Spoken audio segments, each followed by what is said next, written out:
Hi, this is Gomi 3D, and yeah, I'm working on some 3D printed dice that I did a while back, just painting them up. Um, each of the sides has got like little holes recessed in, so you can just drop the paint in there and that sort of stuff. And I've printed it in a clear resin just to sort of have fun with it, I suppose, and see what if I could do these sort of clear dice. I do need to wipe off the top surface just to sort of clear it off and make sure it doesn't smudge, so you get that nice sort of clear effect you can see there.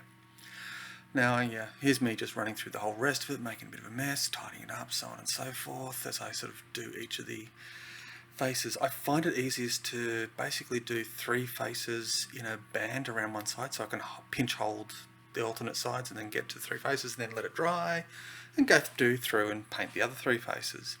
Now, these were done because I was bored, basically, experimenting with trying to do 6-sided dice and that sort of stuff. Anyhow, I've dropped copies up on Colts 3D. Download, enjoy, and have fun with it. Thanks for your time.